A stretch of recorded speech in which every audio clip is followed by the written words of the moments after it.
Hai sahabat badminton, pada video kali ini kita akan membahas 4 jenis soal yang seringkali membuat skor section 2 khususnya di bagian written expression atau error analysis nomor 16-40 kurang maksimal. 4 jenis soal ini termasuk soal-soal inti yang sering menjadi masalah bagi peserta tes TOEFL ITP. Untuk mempersingkat waktu, tidak semua contoh soal saya bahas di sini. Hanya sampel untuk masing-masing topik saja yang saya contohkan. Baiklah, without further ado, let's get started. Jenis soal written expression yang pertama yang sering merepotkan adalah soal tentang word forms atau bentuk kata. Soal ini berkaitan dengan penggunaan kelas kata bahasa Inggris, terutama nouns, kata benda, adjectives, kata sifat, adverbs, kata keterangan, dan verbs, kata kerja. Untuk nouns, biasanya soal yang diujikan antara lain tentang countable nouns. Apakah seharusnya menggunakan noun tunggal, singular noun, atau plural noun, kata benda jamak. Juga tentang uncountable nouns, kata benda yang tidak dapat dihitung. Perlu sahabat ingat, uncountable noun biasanya tidak punya bentuk jamak, jadi tidak menerima akhiran s atau is penanda jamak. Terkadang ada juga soal yang seharusnya menggunakan noun, tapi pada soal memakai adjectives atau kata sifat. Saya akan tunjukkan salah satu contoh soal yang berkaitan dengan noun. Nanti sahabat kerjakan dulu dalam waktu 30 detik, setelahnya kita akan bahas bareng.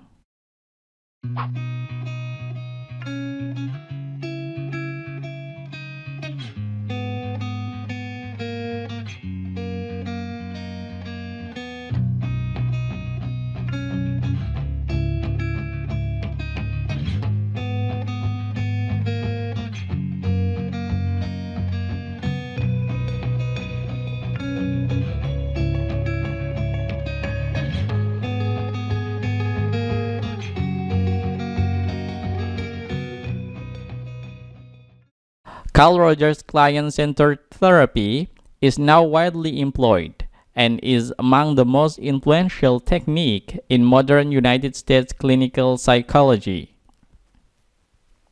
Kalimat ini sudah punya struktur subject-verb. Subjeknya Carl Rogers sampai therapy dan verbnya is employed. Di sini juga ada konektor and yang menghubungkan verbs is dan is employed.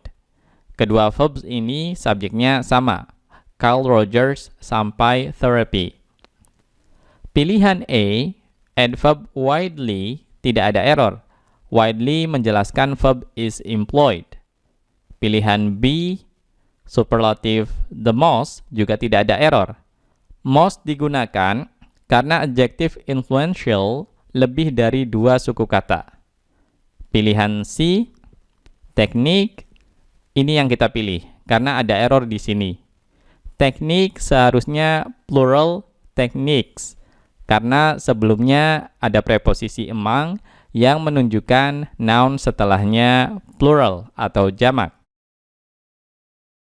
Terapi berpusat pada klien yang diciptakan oleh Carl Rogers sekarang digunakan secara luas dan merupakan salah satu teknik paling berpengaruh dalam psikologi klinis modern Amerika Serikat.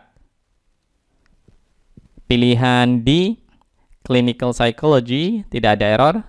Adjective clinical menjelaskan noun psychology. Jenis soal word forms lainnya berkaitan dengan penggunaan adjectives dan adverbs. Perlu sahabat catat, adjectives atau kata sifat menjelaskan nouns, kata benda, atau pronouns, kata ganti. Sedangkan adverbs atau kata keterangan bisa menjelaskan verbs, kata kerja, adverbs, kata keterangan lainnya, atau adjectives, kata sifat. Intinya, adverbs bisa menjelaskan kata lain selain nouns atau pronouns, karena nouns atau pronouns dijelaskan oleh adjectives. Silahkan sahabat kerjakan dulu soal berikut dalam 30 detik. Setelahnya kita akan bahas bersama.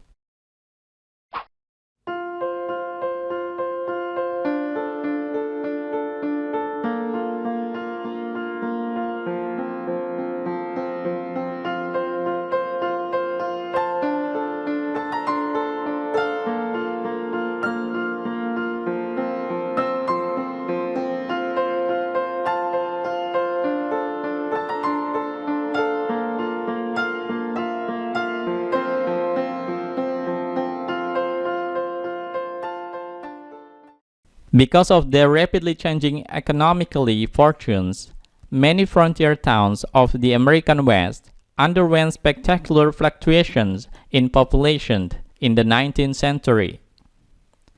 Pilihan A, adverb rapidly, tidak ada error. Rapidly menjelaskan verb ing changing. Pilihan B, ini kita pilih karena ada error di sini. Penggunaan adverb economically tidak tepat karena menjelaskan noun fortunes. Ingat, yang menjelaskan noun bukan adverb, tapi adjective. Koreksinya, kita bisa ganti economically dengan adjective economic. Karena keadaan ekonominya yang berubah dengan cepat, banyak kota-kota perbatasan di Amerika Barat mengalami fluktuasi populasi yang spektakuler pada abad ke-19. Pilihan C, verb 2 underwent, tidak ada error. Underwent merupakan verb untuk subjek many sampai west. Pilihan D, noun population, juga tidak ada error. Population merupakan objek dari preposisi in. Jenis soal word forms berikutnya tentang verbs. Soal-soal yang berkaitan dengan verbs atau kata kerja biasanya berkaitan dengan topik subject-verb agreement, kesesuaian antara subjek dan verb yang digunakan, apakah singular atau plural. Active atau passive, apakah subjeknya melakukan pekerjaan atau dikenai pekerjaan, dan tenses, bentuk waktu yang sesuai untuk kalimat yang digunakan. Biasanya tenses yang diujikan antara lain simple present, simple past, dan present perfect. Silahkan sahabat kerjakan soal tentang verbs berikut dalam 30 detik. Setelahnya kita akan bahas.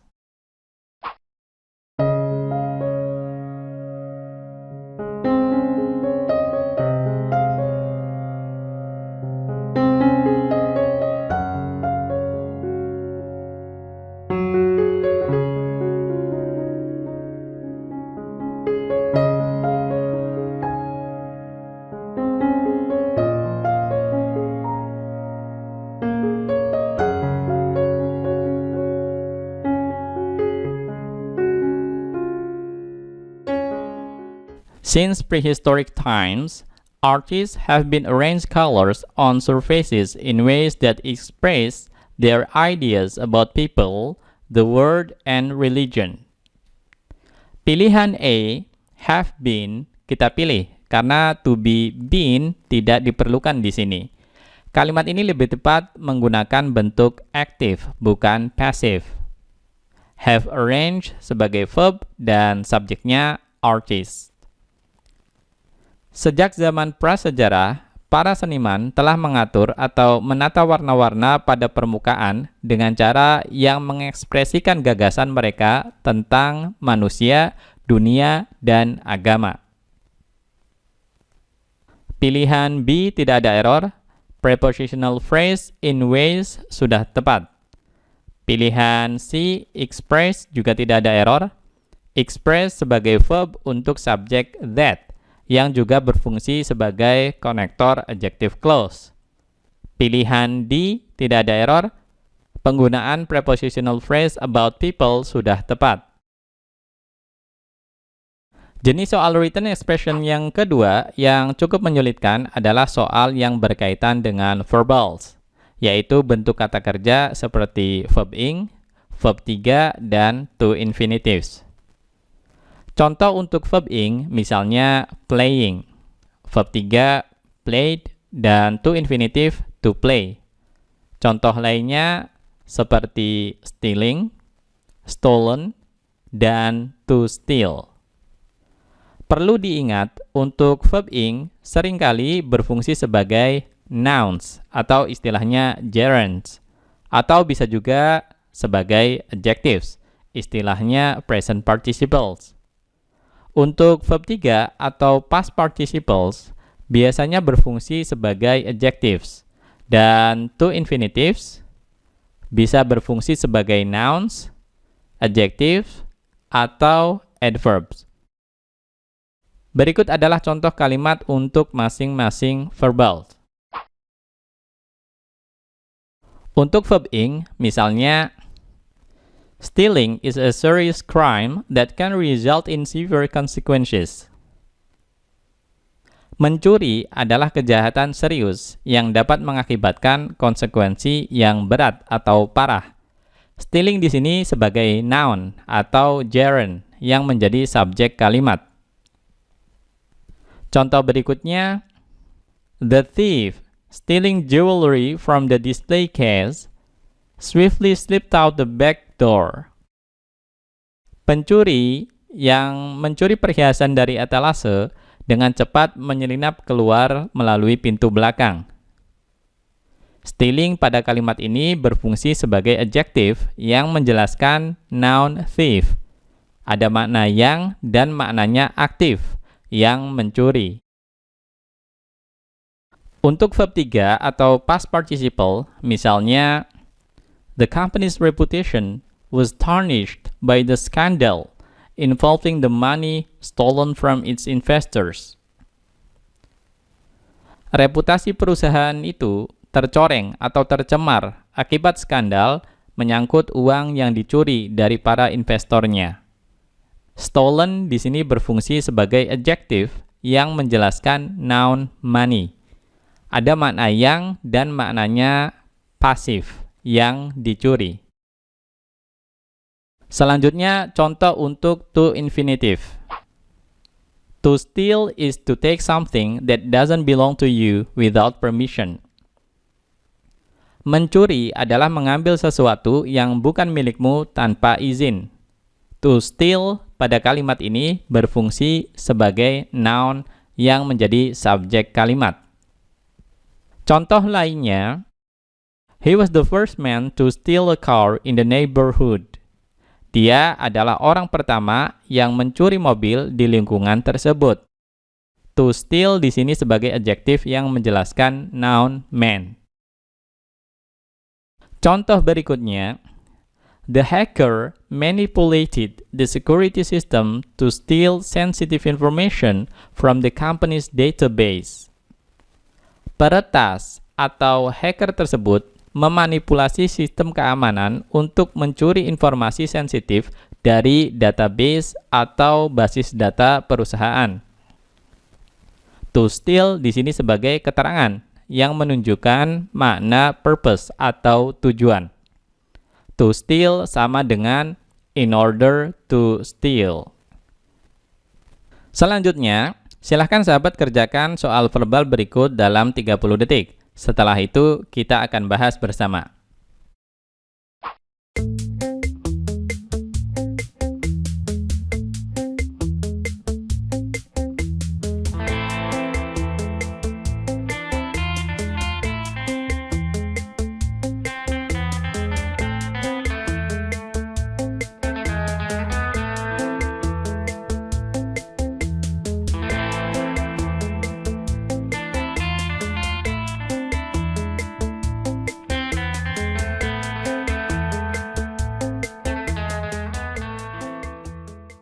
In artifacts from as early as the Stone Age, mathematics and art can be seen to have used in the geometric patterns, decorate, pottery, weaving, and carpentry. Subjek kalimat ini, mathematics and art, dan verbnya can be seen. Pilihan A tidak ada error, frasa as early as menunjukkan permulaan waktu yang sangat awal. Dalam konteks ini, mulai dari the Stone Age. Pilihan B juga tidak ada error. Penggunaan perfect infinitive to have used setelah passive verb seen sudah tepat. Pilihan C, ini yang kita pilih. Penggunaan verb 1 decorate tidak tepat. Seharusnya verb ing decorating yang berfungsi sebagai adjective yang menjelaskan noun patterns. Dalam artefak sejak awal zaman batu, matematika dan seni terlihat telah menyatu dalam pola geometris yang menghiasi tembikar, tenun, dan pertukangan. Pilihan D tidak ada error. Weaving merupakan noun yang parallel dengan pottery dan carpentry. Ciri paralelnya ada and dan sebelumnya koma, koma. Ini ciri paralel dalam bentuk series. Jenis soal written expression yang ketiga yang polanya sederhana tapi kadang menyulitkan adalah soal tentang parallel structure. Soal jenis ini sebenarnya sangat mudah, tapi kalau sahabat tidak bisa membedakan kelas kata bahasa Inggris seperti yang mana nouns, adjectives, adverbs, verbs, ataupun verbals, sahabat akan kesulitan untuk menjawab. Begitu juga kalau sahabat tidak bisa membedakan konteks ide permulaan struktur paralel. Soal jenis ini akan cukup merepotkan. Pola struktur paralel yang sering keluar dalam soal TOEFL diantaranya yang menggunakan konektor and, or, dan but.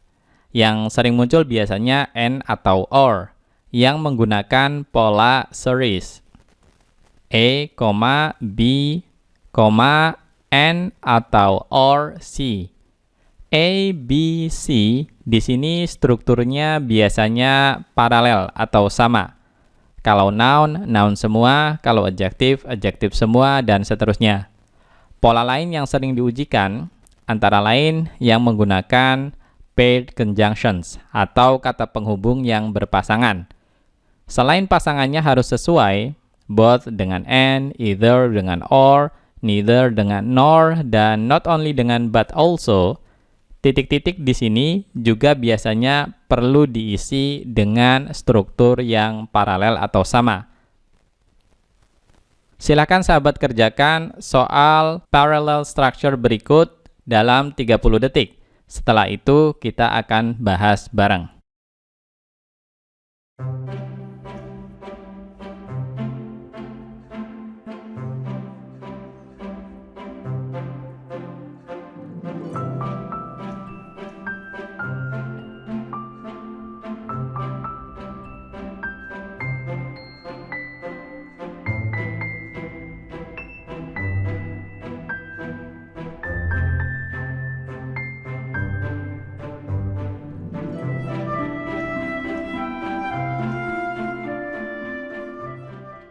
The light produced by lasers is in general far more monochromatic, powerfully, and coherent than that from any other light source. Pilihan A tidak ada error. The light, subjek, dan verbnya is. Produce merupakan verb 3 yang berfungsi sebagai adjective yang menjelaskan subjek the light. Pilihan B ini kita pilih karena penggunaan adverb powerfully tidak tepat. Kalau kita perhatikan, setelahnya di sini ada konektor and yang didahului koma, koma. Ini ciri struktur paralel dalam bentuk series. Kita lihat di sini monochromatic dan coherent ini adjectives. Jadi powerfully juga seharusnya adjective powerful, supaya strukturnya paralel atau sama. Cahaya yang dihasilkan oleh laser secara umum jauh lebih monokromatik, kuat, dan coherent dibandingkan dengan sumber cahaya lainnya. Pilihan C tidak ada error. Kata other bisa didahului determiner lainnya seperti any ataupun the. Pilihan D source juga tidak ada error. Other biasanya diikuti oleh plural noun. Tapi kalau kata other didahului oleh determiner seperti any, maka singular noun seperti source di sini boleh digunakan. Jenis soal written expression yang keempat yang cukup sulit untuk dijawab adalah soal terkait prepositions, kata depan, dan conjunctions atau connectors, kata penghubung. Untuk prepositions, soal yang sering muncul di antaranya seputar penggunaan preposisi. Apakah seharusnya menggunakan at, in, on, atau lainnya? Biasanya preposisi yang kaitannya dengan tempat atau waktu, bisa juga yang sifatnya idiomatis. Terkadang juga berkaitan dengan omission atau inclusion of prepositions. Jadi, kadang seharusnya tidak perlu preposisi, tapi di soal memakai preposisi. Atau sebaliknya, seharusnya ada preposisi, tapi dalam soal dihilangkan.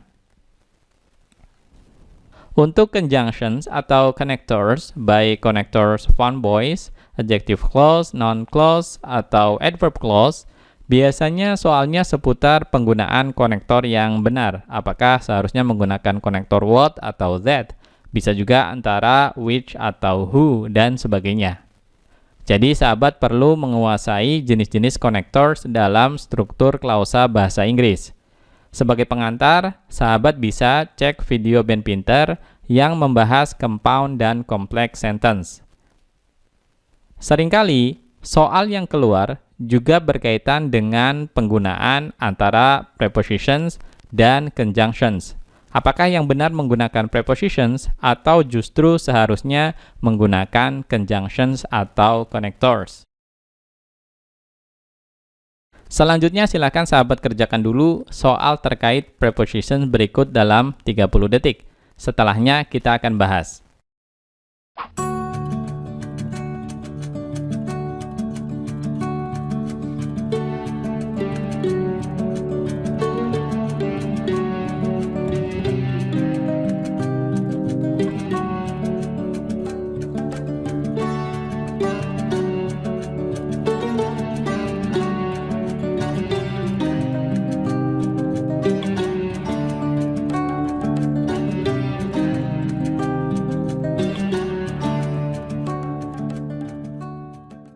Initially introduced in 1852, the gyroscope consists a spinning device, usually in the form of a wheel, that exhibits strong angular momentum. Pilihan A, introduce, tidak ada error. Introduce ini verb 3 yang berfungsi sebagai adjektif yang menjelaskan noun gyroscope. Pilihan B, consist, ini yang kita pilih. Consist merupakan verb untuk subjek the gyroscope. Tapi ada yang hilang di sini. Consist biasanya digunakan dengan preposisi of. Jadi setelahnya tidak bisa langsung objek. Kita butuh preposisi of. Pertama kali diperkenalkan pada tahun 1852. Giroskop terdiri dari alat berputar, biasanya berbentuk roda, yang menunjukkan momentum sudut yang kuat. Pilihan C tidak ada error. Adverb usually menjelaskan prepositional phrase in the form of a wheel. Pilihan D, that juga tidak ada error. That sebagai konektor adjective clause yang juga berperan sebagai subjek klausa dan verbnya exhibit.